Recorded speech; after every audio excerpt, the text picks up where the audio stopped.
Good morning all of you. कैसे हो आप सब? दोस्तों आइए आज स्टार्ट करते हैं। कल टेस्ट में जो 50 क्वेश्चन मैं करा पाया था उससे आगे क्वेश्चन करते हैं, लेकिन आज मॉर्निंग में वीडियो में शूट कर रहा हूँ। तो वीडियो शूट करने से पहले थोड़ा सा ना जो मॉर्निंग में एक पॉजिटिव वाइब होती है उससे कुछ वीडियो को स्टार्ट करते हैं ताकि आपके अंदर एक पॉजिटिव वाइब है, क्योंकि एग्ज़ाम का जब समय होता है ना वो पीक समय होता है। तो हर व्यक्ति चाहे वो फर्स्ट एस्पिरेंट हो या फिर वो अंतिम लास्ट अपना अटैम्प्ट देके एस्पिरेंट हो, लास्ट अटैम्प्ट दे रहा हो, तो ये सब पैनिक होने का समय है। तो जब आप वीडियो देखेंगे तो ज़ाहिर सी बात है आपको थोड़ा सा सुकून मिलेगा और आपके अंदर एक नई एनर्जी आएगी और आप अच्छा परफॉर्मेंस कर पाएंगे एग्ज़ाम के अंदर। आइए उस पॉजिटिव वाइब के साथ क्वेश्चन को स्टार्ट करते हैं। पॉजिटिव वाइब ये है कि हर कोशिश में शायद सफलता ना मिले, कि हर कोशिश में शायद सफलता नहीं मिल पाती, लेकिन हर सफलता का कारण कोशिश ही होती है। तो ये लाइन हमको सिखाती हैं कि भले ही हम कितनी मेहनत कर रहे हैं, हमको रिज़ल्ट नहीं मिल पा रहा है या हमको बहुत दुविधाएं हो रही हैं, तो अंत में जब तक कोशिश करना हम नहीं छोड़ेंगे ना तो सफलता बहुत दूर हमको लग सकती है। और कोशिश ही एक ऐसा माध्यम होता है किसी भी चीज़ को हासिल करने का, चाहे भले एग्ज़ाम हो या कोई गोल्स हो एंड एक्सेट्रा। ठीक है, तो यही चीज़ हमको ध्यान रखनी चाहिए और साथ ही साथ ये एक ऐसी चीज़ है जो हमको हमेशा प्रेरित करती है, मोटिवेट करती है आगे अच्छा करने के लिए। ठीक है, आइए क्वेश्चन नंबर 51 को स्टार्ट करते हैं। तो इसमें कह रहा है कि बिंड योजना के संबंध में कथनों पर विचार करें। यह आर्थिक मामलों की मंत्रिमंडलीय समिति द्वारा अनुमोदित एक केंद्रीय क्षेत्र की योजना है। इस योजना के तहत ऑल इंडिया रेडियो की FM कवरेज की देश की 80% से अधिक आबादी तक पहुंचाने का लक्ष्य रखा गया है और यह दूरदर्शन और ऑल इंडिया रेडियो को भारत की सार्वजनिक प्रसारण सेवाओं के रूप में संचालित करती है। बताइए इसमें कौन सा कथन या कितने कथन सही होंगे? तो दोस्तों सही इसका आंसर 1 और 2 हो जाएगा, लेकिन कथन नंबर 3 आपका गलत है। क्यों?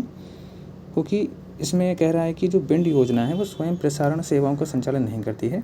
इसके बजाय प्रसारण जो होता है भारतीय वह वैधानिक निकाय है जो भारत के सार्वजनिक प्रसारण के रूप में दूरदर्शन और ऑल इंडिया रेडियो का संचालन करता है, जबकि यह योजना केवल वित्तीय और संस्थागत या ढांचागत सहायता प्रदान करती है। क्वेश्चन नंबर 52 देखें। भारत के पहले लकड़ी के गुरुद्वारे श्री नानक निवास का हाल ही में किस राज्य में उद्घाटन किया गया है? ए बताइए, हरियाणा, पंजाब, राजस्थान और हिमाचल प्रदेश। तो दोस्तों इसका जो उद्घाटन है वो आपका पंजाब में किया गया है। आइए इसके बारे में थोड़ा पढ़ लेते हैं। इसमें कह रहा है कि भारत के पहले लकड़ी से बने गुरुद्वारे श्री नानक निवास का हाल ही में पंजाब में उद्घाटन किया गया है, जो विशेष रूप से फजिल्का पुलिस लाइंस में स्थित है।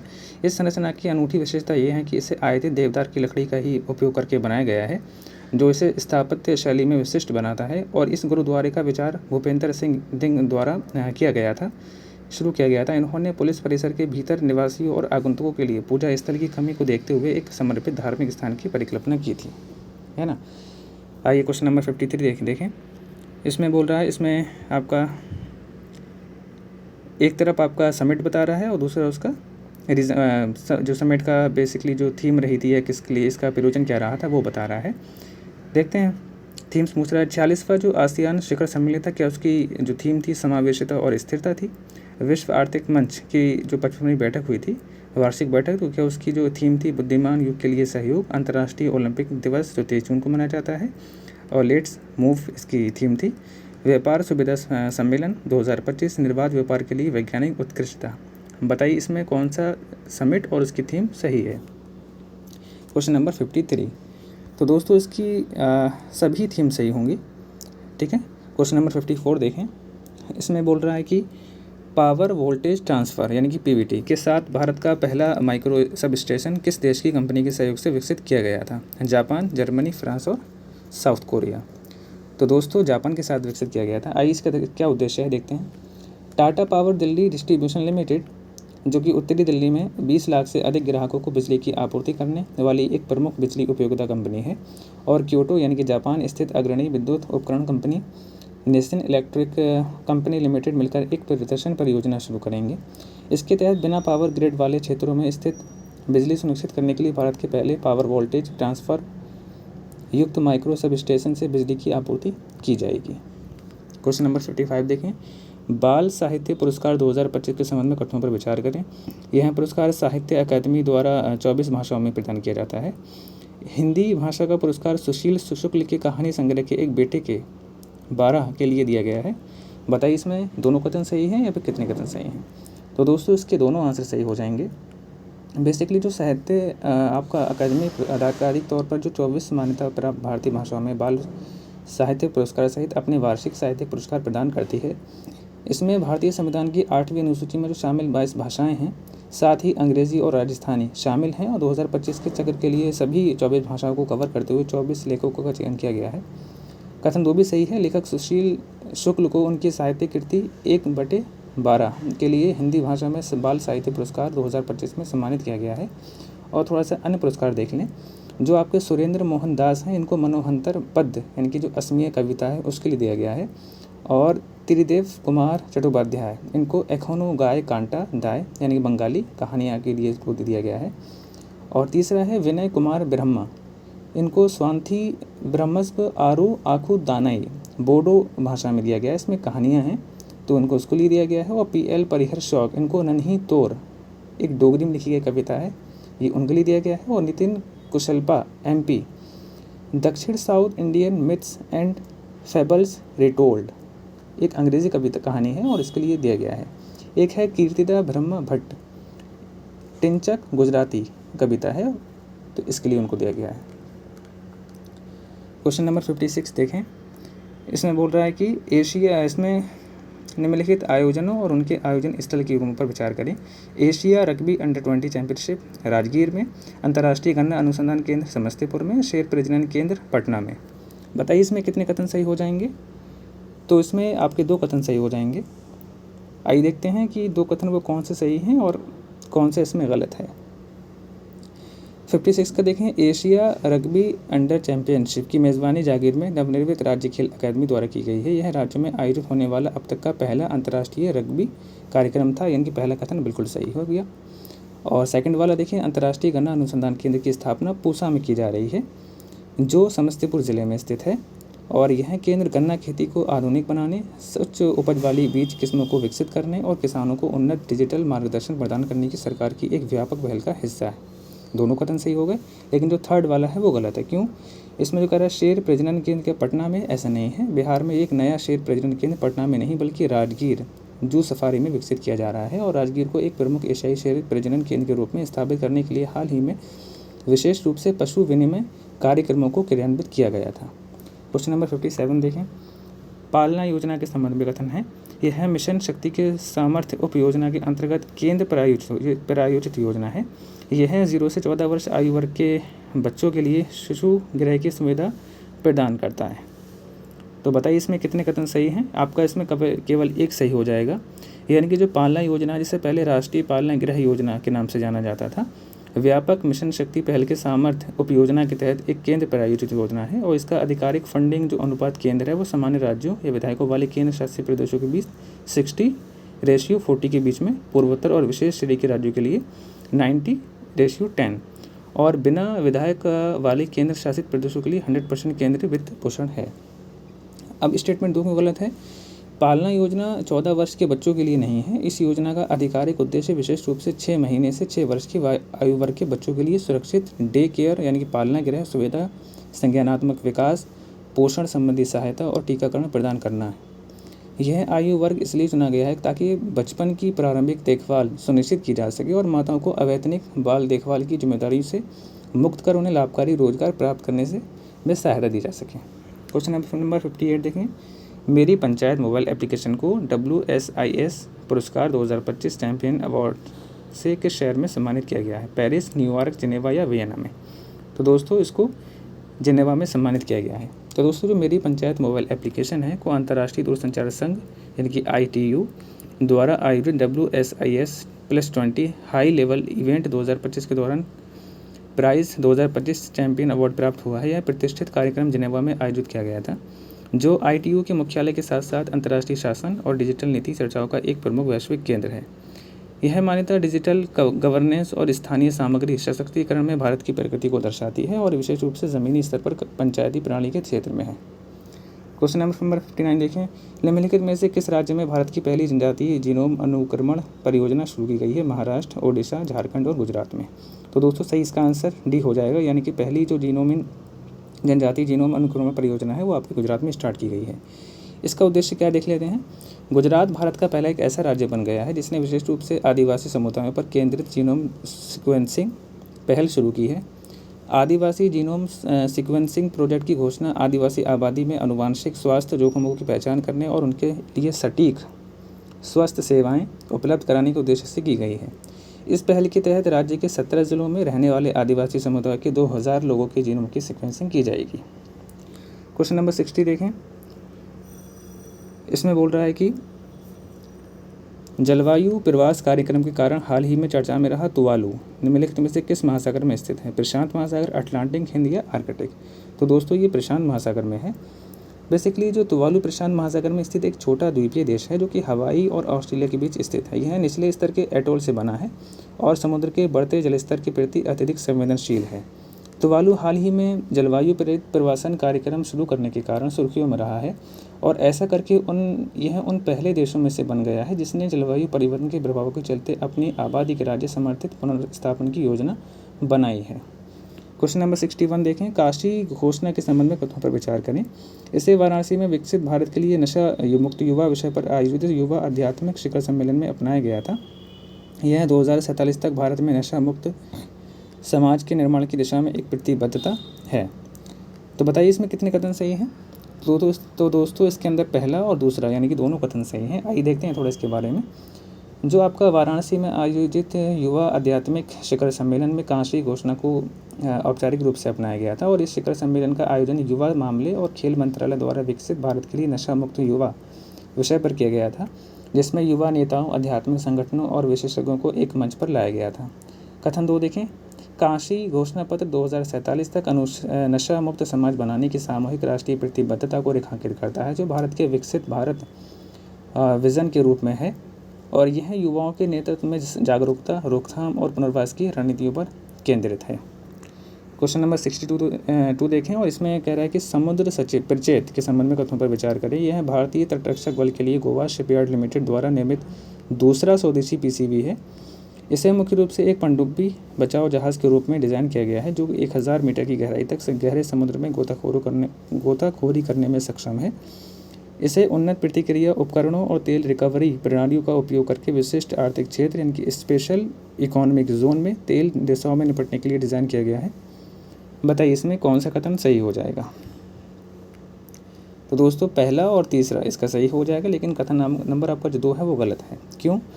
यह जहाज़ कोई पनडुब्बी बचाओ जहाज़ नहीं है और न ही यह गहरे समुद्र में गोताखोरी के अभियान चलाता है। इसे विशेष रूप से प्रदूषण नियंत्रण और तेल रिसाव से निपटने के लिए डिज़ाइन किया गया है, न कि पानी के नीचे बचाव अभियानों के लिए। इस जहाज़ को हर तरह की गाढ़ेपन वाले तेल को निकालने, दूषित पानी को पंप करने और अंदर लेने प्रदूषकों का विश्लेषण करके उन्हें अलग करके और निकाले गए तेल को जहाज़ पर बने खास टैंकों में जमा करने के लिए तैयार किया गया है। क्वेश्चन नंबर 63 देखें। इसमें कह रहा है भारत में चेन्नई इंटीग्रल कोच फैक्ट्री यानी कि ICF में अपनी पहली हाइड्रोजन संचालित कोच ड्राइविंग पावर कार का सफलतापूर्वक परीक्षण किया गया है और आर्द्र भूमि पर रामसर कन्वेंशन के पक्षकारों का 15वां सम्मेलन COP15 जिम्बाब्वे में आयोजित किया गया था। तो बताइए इसमें कौन से या कितने कथन सही हैं। तो दोस्तों इसमें पहला और आपका दूसरा दोनों सही हो जाएंगे। आइए थोड़ा एक्स्ट्रा फैक्ट देखें इसके बारे में। भारत ने चेन्नई स्थित इंटीग्रल कोच फैक्ट्री में अपने पहले हाइड्रोजन संचालित कोच का सफलतापूर्वक परीक्षण कर लिया है और यह भारत के हरित रेल नवाचार की दिशा में एक बड़ा कदम है और भारतीय रेलवे की हाइड्रोजन आधारित ट्रेनों को विकसित करने की व्यापक योजना का हिस्सा है। इसमें हाइड्रोजन और हेरिटेज पहल के तहत 35 हाइड्रोजन संचालित ट्रेनों को चलाने का दृष्टिकोण भी शामिल है। आर्द्र भूमि पर रामसर अभिसमय यानी कि 15वां पक्षकार सम्मेलन जिम्बाब्वे में आयोजित किया गया था और इस सम्मेलन ने सरकारों, नागरिक समाज और अंतर्राष्ट्रीय संगठनों को एक मंच पर एकत्रित किया था ताकि आर्द्र भूमियों के संरक्षण और उनके विवेकपूर्ण उपयोग के प्रति वैश्विक प्रतिबद्धताओं को पुनः स्पष्ट किया जा सके और उभरती हुई पर्यावरणीय चुनौतियों का समाधान किया जा सके। क्वेश्चन नंबर 64 देखें। उद्यमी सखी पोर्टल की विशेषताओं के संबंध में कथनों पर कौन सा कथन गलत है। यह महिला उद्यमियों की सहायता के लिए सूक्ष्म और लघु मध्यम यानी कि MSME की एक पहल है और यह महिलाओं को बिजनेस प्लान तैयार करने और सहायता संस्थानों तक पहुंच बनाने में मदद करती है। यह एक ऐसा मंच है जिसे विशेष रूप से महिला उद्यमियों को बैंक की भागीदारी के बिना सीधे ऋण प्रदान करने के लिए डिज़ाइन किया गया है। पोर्टल पर अब तक 4207 महिलाओं ने पंजीकरण कराया, जिनमें से 943 बिहार से हैं। तो दोस्तों इसका जो गलत आंसर कह रहा है, इनका ए बी डी तो सही है लेकिन सी गलत है। अब क्यों गलत है? इसमें कह रहा है कि उद्यमी सखी पोर्टल सीधे तौर पर ऋण या वित्तीय सहायता वितरित नहीं करता है। इसके बजाय यह केवल PMEGP यानी कि CGTMSE और मुद्रा जैसी वित्तीय योजनाओं के बारे में जानकारी प्रदान करता है, जिन्हें बैंकों और अन्य वित्तीय माध्यमों के मध्यस्थों के माध्यम से लागू किया जाता है। 65 देखें, इसमें मिलान के बारे में कह रहा है। तो दोस्तों इसका सही मिलान करने की कोशिश करते हैं। तो आपका जो यूलिया अनातोलिना जो सोरेंडको है, वो आपका यूक्रेन की प्रधानमंत्री बनी है, यानी कि 1 का 3 हो जाएगा। और आपका जो दूसरा है वैशाली निगम सिन्हा, तो बेसिकली ये रवांडा के प्रधानमंत्री बने हैं। जस्टिन नसेन ग्यूमवा, तो ये आपके United nation global compact network India के अध्यक्ष बने हैं। और प्रो मिशेल हार्टी हैं, ये आपके एस्ट्रोनॉमर रॉयल यानी कि UK के प्रधानमंत्री बने हैं। ठीक है, तो इसका सही आंसर आपका बी हो जाएगा। 66 देखें, निम्नलिखित राज्यों के युग्मों, सही युग्मों और हाल ही में पहलुओं पर विचार करें। गोवा, मांडवी नदी पर पहली रोल ऑफ यानी कि रोरो सेवा का शुभारंभ किया गया है। सोनापुर भारत का पहला जल प्रौद्योगिकी पार्क यानी कि एक्वा टेक पार्क है। महाराष्ट्र भारत का पहला राज्य जिसने पशुधन और मुर्गी पालन को कृषि का दर्जा दिया है। और गुजरात आदिवासी समुदाय के लिए जीनोम अनुक्रमण शुरू करने वाला पहला राज्य है। तो बताइए इसमें कितने कथन सही हैं? तो दोस्तों इसमें सभी जो युग्म हैं सम्मिलित हैं, बिल्कुल सही डिस्क्रिप्शन कर रहा है। क्वेश्चन नंबर 67 देखें, इसमें भी सही मिलाने वाला कर रहा है, यानी कि पॉलीग्रास मैजिक स्किल अवार्ड जो है वो बताइए किसको दिया गया है। तो दोस्तों ये बेसिकली दीपिका को दिया गया है। और जो आपका कलिंग रत्न अवार्ड है, ठीक है, वो आपका धर्मेंद्र प्रधान को दिया गया है, जो कि शिक्षा मंत्री हैं। संत कबीर हैंडलूम अवार्ड है, वो आपका लक्का श्रीनिवासुलु को दिया गया है। और आपका सर्वश्रेष्ठ जादूगर का पुरस्कार सुहानी शाह को दिया गया है। क्वेश्चन नंबर 68 देखें, इसमें कह रहा है हाल ही में चर्चा में रहा डोर 1 के संबंध में कथनों पर विचार करें। पृथ्वी अवलोकन ग्रह है, इजरायली संचार उपग्रह है, जापान का नेविगेशन उपग्रह है, या संयुक्त राज्य अमेरिका का मौसम उपग्रह है। तो दोस्तों ये इजरायली संचार उपग्रह है। आइए देखते हैं इसके बारे में। इजराइल का पहला पूरी तरह से सरकारी फंड से बना और स्थानीय रूप से निर्मित संचार उपग्रह अमेरिका के केप कैनावेरल से स्पेस एक्स के, ठीक है, स्पेस एक्स के फैल्कॉन 9 रॉकेट द्वारा लॉन्च किया गया है। ऐसे भूस्थिर उपग्रह पृथ्वी से लगभग 36,000 किलोमीटर ऊपर एक निश्चित बिंदु पर स्थिर रहते हैं। जो ड्रोर है वो 1 ने इजराइल की संप्रभुता, आत्मनिर्भरता और रणनीतिक नियंत्रण को मजबूत किया है। और इसकी लागत लगभग 1,670 करोड़ रुपए होने का अनुमान है। क्वेश्चन नंबर 61 देखें, इसमें भी सही दिन और आपके सही तारीख को मिलान करने की बात कही गई है। यानी कि राष्ट्रीय हथकरघा दिवस है दोस्तों, वो 7 अगस्त को मनाया जाता है। और विश्व मस्तिष्क दिवस है वो आपका 22 जुलाई को मनाया जाता है। और विश्व मैंगोरो दिवस आपका 26 जुलाई को मनाया जाता है। और विश्व फेफड़ा के कैंसर दिवस आपका 1 अगस्त को मनाया जाता है। सही इसका आंसर ए हो जाएगा। और क्वेश्चन नंबर 70 देखें, इसमें ज्ञान भारतम मिशन के संबंध में कथनों पर विचार करें। संस्कृति मंत्रालय ने इस मिशन के तहत पांडुलिपि विरासत के माध्यम से भारत की ज्ञान विरासत को पुनः प्राप्त करना और विषय पर पहले अंतर्राष्ट्रीय सम्मेलनों की घोषणा की है। इस मिशन के अंतर्गत निर्मित होने वाला राष्ट्रीय डिजिटल भंडार केवल सीमित घरेलू शैक्षणिक उपयोग के लिए है। तो दोस्तों सही इसका आंसर ए हो जाएगा। दूसरा कथन इसका गलत है। क्यों? क्योंकि जो ज्ञान भारत में मिशन के अंतर्गत स्थापित राष्ट्रीय डिजिटल रिपोजिटरी यानी कि NDR का उद्देश्य सीमित अथवा विशुद्ध रूप से घरेलू शैक्षणिक उपयोग तक सीमित नहीं है, बल्कि NDR का आधिकारिक अधिदेश एक सुरक्षित विश्व स्तर पर सुलभ डिजिटल संग्रह का निर्माण करना है, या विशेष रूप से पहुंच को लोकतांत्रिक बनाने और भारत की प्राचीन सभ्यतागत ज्ञान, इसमें भारतीय ज्ञान परंपरा को दुनिया भर में शोधकर्ताओं, विद्वानों और आम जनता के साथ साझा करने के लिए उन्नत AI संचालित अनुवाद, टैगिंग और कैटलॉगिंग उपकरणों को उपयोग करता है। क्वेश्चन नंबर 71 देखें, ग्लोबल फॉरेस्ट रिसोर्सेज असेसमेंट 2025 के संबंध में कथनों पर विचार करें। वन स्थिति के बारे में कहना है कि कुल वन क्षेत्र के मामले में भारत वैश्विक स्तर पर 9वें स्थान पर पहुंच गया है। वार्षिक शुद्ध वन क्षेत्र लाभ के मामले में भारत दुनिया भर में तीसरे स्थान पर पहुंच गया है। वैश्विक कार्बन सिंक में भारत का जो स्थान है वो क्या 5वां है, और इसके वन 2021-25 के दौरान सालाना लगभग 150 मीट्रिक टन कार्बन डाइऑक्साइड अवशोषित करता है। बताइए इसमें कौन सा कथन सही हो जाएगा। तो दोस्तों इसके तीनों कथन सही हैं, आइए थोड़ा देख लेते हैं। खाद्य और कृषि संगठन द्वारा जारी वैश्विक वन संसाधन आकलन 2025 के अनुसार भारत ने कुल वन क्षेत्र के मामले में वैश्विक स्तर पर अपनी नवी रैंकिंग 10वें स्थान से सुधार कर 9वें स्थान पर पहुंचा दी है। यह वनीकरण, वृक्षारोपण, वानिकी और सतत वन प्रबंधन के क्षेत्र में निरंतर प्रयासों को दर्शाता है। और कथन 2 देखें तो भारत ने वन क्षेत्र में शुद्ध वार्षिक वृद्धि के मामले में वैश्विक स्तर पर अपना 3रा स्थान बना रखा है। बेसिकली जो डिस्क्रिप्शन मैं आपको पढ़ रहा हूँ सेम क्वेश्चन के जैसा ही है। तो 72 देख लेते हैं। इसलिए क्वेश्चन नंबर 72 देखें। एकीकृत कोल्ड चेन और मूल्य संवर्धन अवसंरचना योजना के संबंध में कथनों पर विचार करें।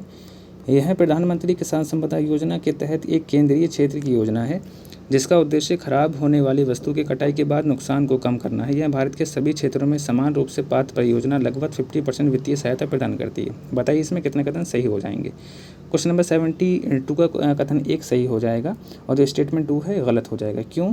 क्योंकि वित्तीय सहायता सभी क्षेत्रों में एक समान रूप से प्रदान नहीं की जाती है, बल्कि यह योजना सामान्य क्षेत्रों में पात्र परियोजना लागत का 35% कवर करने वाले अनुदान या सब्सिडी प्रदान करती है। 50% सब्सिडी दर जो विशेष रूप से दुर्गम क्षेत्रों के लिए एक साथ ही SC, ST समूहों, किसान उत्पादक संगठनों और स्वयं सहायता समूहों से आने वाले प्रस्तावों के लिए आरक्षित है। 73 देखें। भारत दवाओं और फार्मास्यूटिकल्स उत्पादन की मात्रा के मामले में वैश्विक स्तर पर 3रे स्थान पर है। कारण दे रहा है कि भारत के फार्मास्यूटिकल निर्यात का एक बड़ा हिस्सा अमेरिका और यूरोप जैसे विनियमित बाजार को निर्देशित किया जाता है। तो दोस्तों इसका डिस्क्रिप्शन तो सही है लेकिन कारण सही, मतलब इसकी व्याख्या ठीक से नहीं कर पा रहा है ये कथन।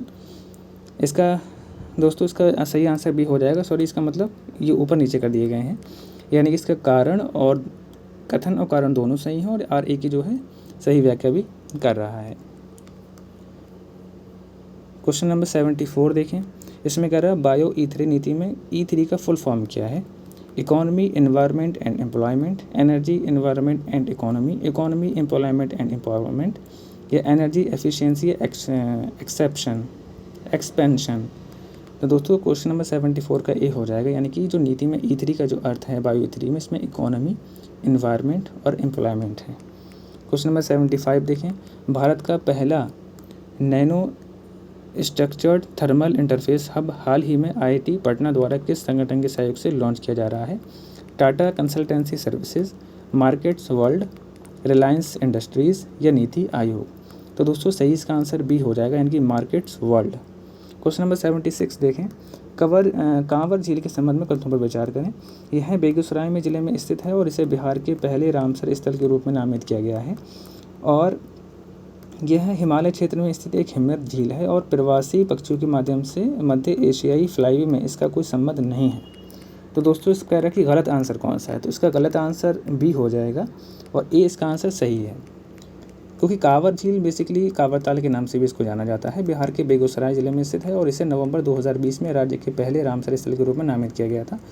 और यह गंगा की सहायक नदी है। गंडक नदी के घुमावदार बहाव के कारण बनी एक अवशिष्ट अक्सबो झील है और यह भारत गंगा के दौरान मग्गी मैदानों का हिस्सा है। लगभग 6000 हेक्टेयर क्षेत्र में फैली यह झील एशिया की सबसे बड़ी मीठे पानी की आर्द्र भूमि यानी कि वेटलैंड मानी जाती है, जो इसके पारिस्थितिकी और भौगोलिक महत्व को दर्शाती है। अब स्टेटमेंट 2 क्यों गलत है, क्योंकि कांवर झील कोई हिमनद झील नहीं है और ना ही यह हिमालय क्षेत्र में स्थित है, और इसके विपरीत में बिहार के मैदानी इलाकों में स्थित एक अक्सबी झील है। और इसके अलावा यहाँ मध्य एशियाई फ्लाईवे पर स्थित एक महत्वपूर्ण स्थल है जो कि 58 से अधिक प्रजातियों के प्रवासी जल पक्षियों के लिए एक अहम पड़ाव और शीतकालीन आश्रय स्थल का काम करती है।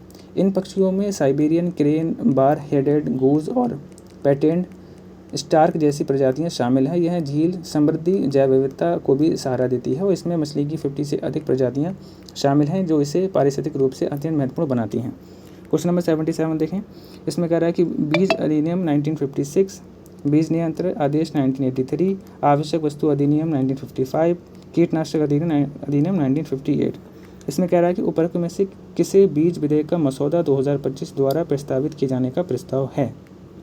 बताइए दोस्तों इसमें कौन सा सही आंसर हो जाएगा। तो दोस्तों इसके अंदर आपका 1 और 2 तो सही है, लेकिन 3 और 4 गलत हो जाएगा। यानी कि जो आपका बीज विधेयक का मसौदा है 2025, तो इसमें बीज अधिनियम 1966 और बीज नियंत्रण आदेश 1983 को शामिल किया गया है, और लास्ट के जो तीसरा चौथा है इसको शामिल नहीं किया गया है। क्वेश्चन नंबर 78 देख लेते हैं। स्किल इंडिया स्किल्स रिपोर्ट 2026 के अनुसार निम्नलिखित में से कौन से राज्य रोजगार के मामले में शीर्ष में 3 में है? ठीक है, बताइए, उत्तर प्रदेश, कर्नाटक, मध्य प्रदेश या महाराष्ट्र? तो दोस्तों 1, 2 और 4 यानी कि उत्तर प्रदेश, कर्नाटक और महाराष्ट्र इसमें शीर्ष पे हैं, और आपका मध्य प्रदेश नहीं है इसमें। आइए देखते हैं 2026 में भारत की जो रोजगार योग्यता बढ़कर 56.35% हो गई है, जो कि एक कुशल और डिजिटल रूप में सशक्त वैश्विक कार्यबल के देश की तैयारी में लगातार हो रही वृद्धि को दर्शाता है। यह भारत की रोजगार योग्य प्रतिभा में 2025 में 54.81% से बढ़कर 2026 में 56.35% तक हुई तेज़ वृद्धि को दर्शाता है। इस वर्ष का जो थीम था दोस्तों, थीम बहुत इंपॉर्टेंट होती है, इसको आप कहीं भी नोट्स करके रख लीजिएगा। काम का भविष्य, गिग वर्कफोर्स, फ्रीलांसिंग, एआई सहायता प्राप्त वर्कफोर्स, रिमोट वर्क और उद्यमिता, ये इसकी थीम है, इसको ध्यान रखना। स्किल इंडिया रिपोर्ट 2026 की ये थीम है। भारत के पास अब वैश्विक एआई टैलेंट पुल का 16% हिस्सा है, और इसके 2027 तक 1.25 मिलियन पेशेवरों तक पहुंचने का अनुमान है। रोजगार के लिहाज में शीर्ष राज्य इसमें आपका उत्तर प्रदेश, महाराष्ट्र और कर्नाटक सबसे आगे हैं। 79 देखते हैं। हाल ही में चर्चा में रहने वाले शब्द विलो का निम्नलिखित में से कौन सा विकल्प सर्वाधिक उपयुक्त वर्णन करता है? जलवायु मॉडलिंग और के लिए विकसित किया गया सुपर कंप्यूटर, अंतरिक्ष संचार के लिए प्रक्षेपित उपग्रह, गूगल द्वारा विकसित क्वांटम प्रोसेसर, उद्यमों के लिए एआई चैटबॉट प्लेटफॉर्म। तो दोस्तों सही इसका आंसर सी हो जाएगा, यानी कि सी हो जाएगा। गूगल द्वारा विकसित क्वांटम प्रोसेसर का नाम है विलो। बेसिकली जो विलो है एक क्वांटम प्रोसेसर है जिसे गूगल ने अपने क्वांटम एआई अनुसंधानों के प्रयासों के एक हिस्से के रूप में विकसित किया है, और यह क्वांटम कंप्यूटिंग के क्षेत्र में एक बड़ी प्रगति का प्रतिनिधित्व करता है। विशेष रूप से सत्यापन योग्य क्वांटम लाभों को प्रदर्शित करने के मामले में क्वांटम एडवांटेज उस स्थिति को कहते हैं जब कोई क्वांटम कंप्यूटर किसी खास काम को सबसे बेहतरीन क्लासिकल कंप्यूटर की तुलना में ज़्यादा तेज़ी से, ज़्यादा कुशलता से करता है। और विलो के मामले में इसने प्रायोगिक तौर पर इस क्षमता को साबित किया कि जो क्वांटम टेक्नोलॉजी के वास्तविक दुनिया में इस्तेमाल की दिशा में एक अहम पड़ाव भी है। क्वेश्चन नंबर 80 देखें।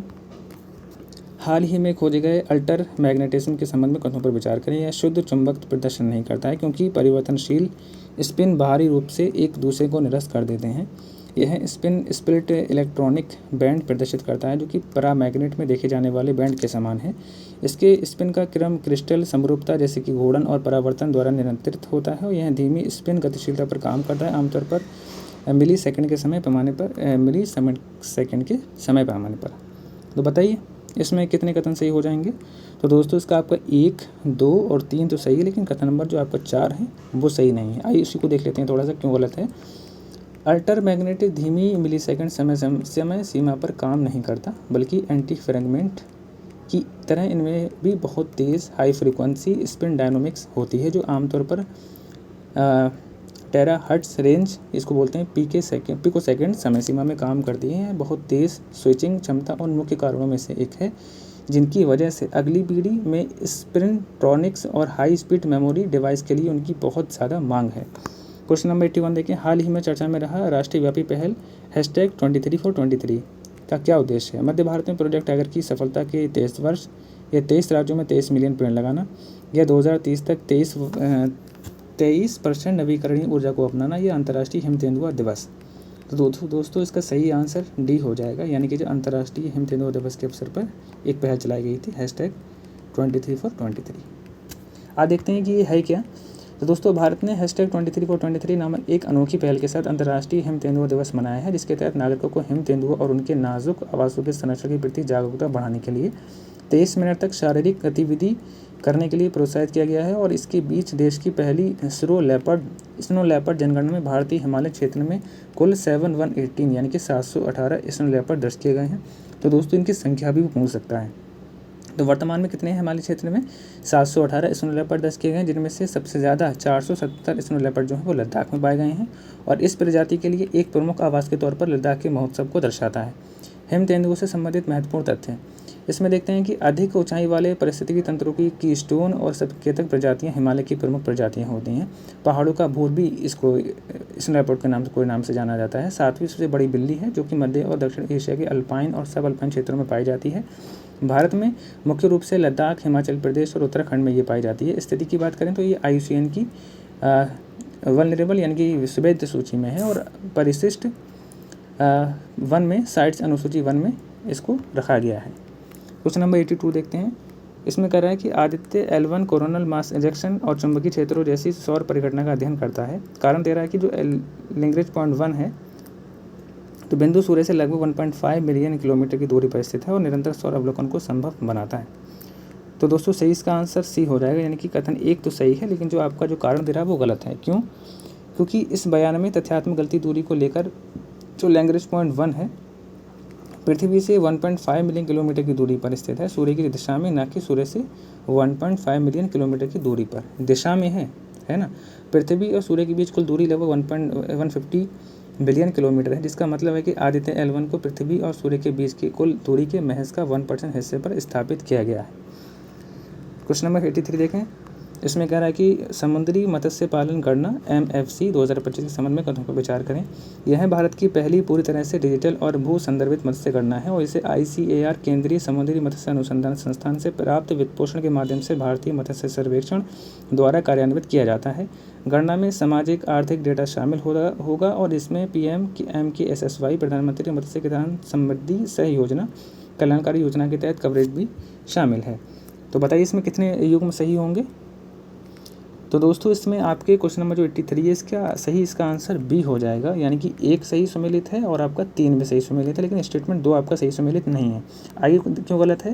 क्योंकि इस कथन में बोल रहा है कि संस्थागत भूमिकाओं और वित्तपोषण के स्रोतों को गलत तरीके से आपस में बदल दिया गया है और इस गणना का जो पूरा वित्तपोषण है भारत सरकार के मत्स्य विभाग द्वारा किया गया है, जो व्यापक प्रधानमंत्री मत्स्य संपदा योजना के अंतर्गत आता है। ICAR इसकी कार्यान्वयन के लिए जिम्मेदार मुख्य नोडल एजेंसी के रूप में कार्य करती है, जबकि जो फिशरी सर्वे ऑफ इंडिया इसके परिचालन भागीदार की भूमिका निभाता है। क्वेश्चन नंबर 84 देखें। हाल ही में खबरों में रही ग्रेट ग्रीन वॉल का प्रस्ताव किस राज्य सरकार को दिया गया है? ओडिशा, मध्य प्रदेश, आंध्र प्रदेश या तमिलनाडु? तो दोस्तों तमिलनाडु सरकार को नहीं बल्कि आंध्र प्रदेश सरकार को दिया गया। इसका सही आंसर सी हो जाएगा। क्वेश्चन नंबर 85 देखें। इसमें कह रहा है कि निम्नलिखित में सैन्य छावनियों और उनके स्थानों के युग्मों पर विचार करें। बामुनी छावनी क्या असम में है? किशनगंज सैन्य अड्डा बिहार में है? चौपड़ा बेस पश्चिम बंगाल में है? तो दोस्तों सही इसके तीनों जो कथन है वो सही सुमेलित हैं। सही इसका आंसर सी हो जाएगा। 86 देखिए। इंडिया मैरीटाइम वीक 2025 का थीम क्या था? मैं कह रहा हूँ थीम को लेकर बहुत क्वेश्चन BPSC में बनते हैं, 3 से 4 क्वेश्चन हर साल बनते ही बनते हैं। तो जितने भी थीम है इसको एक साइड कर लीजिएगा ताकि आपको याद रहे। तो दोस्तों इंडिया मैरीटाइम की जो वीक 2025 की जो थीम है वो आपका United oceans one maritime vision, इसका सही आंसर बी हो जाएगा। 87 देखें। 22वां आसियान भारत शिखर सम्मेलन कहाँ आयोजित किया गया था? जकार्ता, बैंकॉक, कुआलालंपुर या हनोई में? दोस्तों आपका कुआलालंपुर में, यानी कि मलेशिया की जो राजधानी कुआलालंपुर में आयोजित किया गया था। और इस शिखर सम्मेलन का जो उद्देश्य था भारत आसियान सहयोग को और मजबूत करना था और विशेष रूप से समुद्री सुरक्षा के क्षेत्र में बढ़ावा देना था। प्रधानमंत्री नरेंद्र मोदी ने इसमें आभासी माध्यम से भाग लिया था, जो इस शिखर सम्मेलन में उनकी 12वीं भागीदारी थी।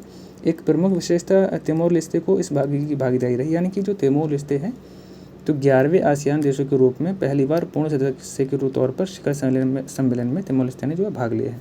आपको ध्यान रखना है कि अब क्वेश्चन कर सकता है कि आसियान देशों में हाल ही में कौन सा देश है जिसने पूर्ण रूप सदस्यता के रूप में इसमें भागीदारी शामिल की है?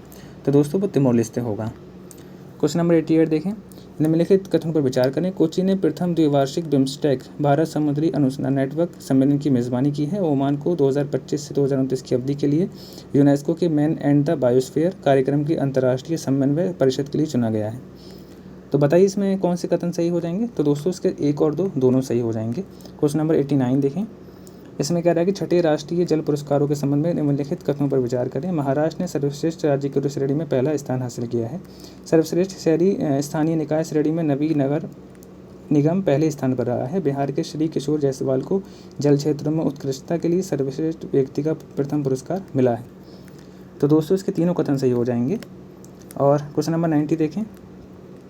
90 में कह रहा है कि इसका मिलान के लिए बोल रहा है तो दोस्तों इसका जो मिलान देखें, इसमें कह रहा है प्रोफेसर जयंत विष्णु जो नार्लिकर हैं भौतिकी के क्षेत्र में, सही बात है। और यानी कि इसके 1 2 3 4 चारों इसके सही जो मिले थे, यानी कि 1 2 3 4 बिल्कुल सही हैं इसके मिलान, यानी कि इसका सही आंसर आपका डी हो जाएगा। क्वेश्चन नंबर 91 देखें। 91 में मिलाने की बात कर रहा है। तो दोस्तों संजय कुमार हांसदा को, ठीक है, इनका सही मिलान आपका भारतीय रिजर्व बैंक के कार्यकारी निदेशक के रूप में इनको सेलेक्ट किया गया है। और न्यायमूर्ति सूर्यकांत हैं, वो भारत के 53वें मुख्य न्यायाधीश बन चुके हैं। और जो विश्वजीत सहाय हैं वो आपके रक्षा सेवा महानियंत्रक बन गए हैं। और आपके जो राजकुमार अरोड़ा हैं वो रक्षा सेवाओं की वित्तीय सलाहकार बन गए। सही इसका आंसर बी हो जाएगा। क्वेश्चन नंबर 92 देखते हैं। धूम्रपान पर पीढ़ीगत प्रतिबंध लगाने वाला दुनिया का पहला देश कौन सा बन गया है? सिंगापुर, न्यूजीलैंड, मालदीव और भूटान। तो दोस्तों 92 का इसका सही आंसर सी हो जाएगा, यानी कि जो मालदीव है वो धूम्रपान पर पीढ़ीगत प्रतिबंध लगाने वाला दुनिया का पहला देश बन गया है। क्वेश्चन नंबर 93 देखते हैं। मिलानो 2026 शीतकालीन ओलंपिक के लिए मशाल वाहक कौन था? अभिनव बिंद्रा, नीरज चोपड़ा या मैरी कॉम या पीवी सिंधु। तो सही इसका आंसर ए हो जाएगा, यानी कि अभिनव बिंद्रा शीतकालीन ओलंपिक के लिए मशाल वाहक थे। 94 देखते हैं।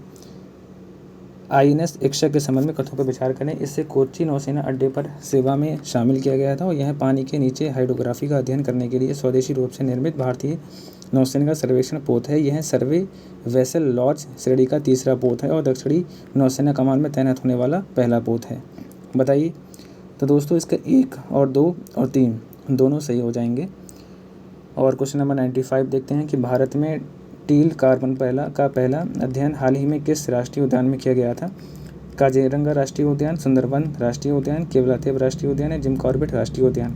तो दोस्तों केवलादेव राष्ट्रीय उद्यान में इसका अध्ययन को हाल ही में शामिल किया गया था।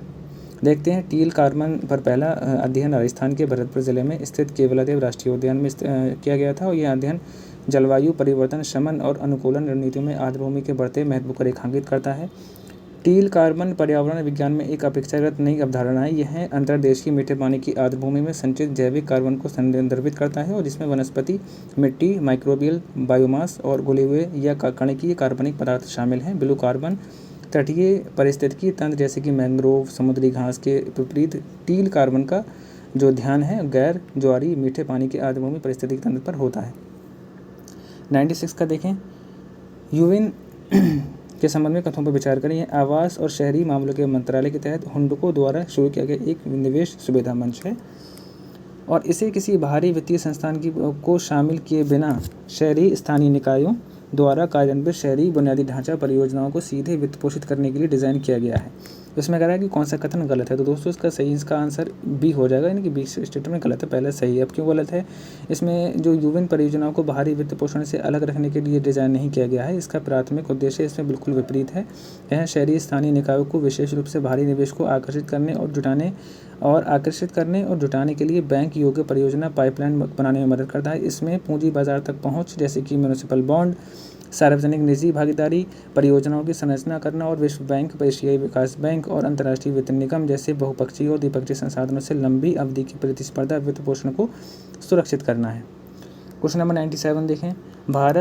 भारतीय रेलवे द्वारा शुरू किए गए आभार ऑनलाइन स्टोर का प्राथमिक उद्देश्य निम्नलिखित में से किस पहल को बढ़ावा देना है? Vocal for local, make in India, startup India, digital India. तो दोस्तों वोकल फॉर लोकल इसका सही उद्देश्य हो जाएगा। क्वेश्चन नंबर 98 देखते हैं। 98 में कह रहा है कि हाल ही में समाचारों में रहे NexGard-19 के संबंध में कथनों पर विचार करें। यह कोविड-19 के लिए भारत का पहला स्वदेशी रूप से विकसित टीका है। यह ब्लड कैंसर के लिए इलाज के लिए उपयोग की जाने वाली पहली भारत की कार्टी सेल थेरेपी है। यह कृषि फसल सुधार के लिए उपयोग किया जाने वाला एक जीन एडिटिंग टूल है। यह तपेदिक का मतलब होता है बेसिकली आपका TB, ठीक है, का पता लगाने के लिए उपयोग किया जाने वाला एक नैदानिक किट है। बताइए सही इसका डिस्क्रिप्शन क्या हो जाएगा? तो दोस्तों यह ब्लड कैंसर के इलाज के लिए उपयोग की जाने वाली भारत की पहली कार्टी सेल थेरेपी है, NexGard-19। तो आइए इसका बारे में थोड़ा देख लेते हैं।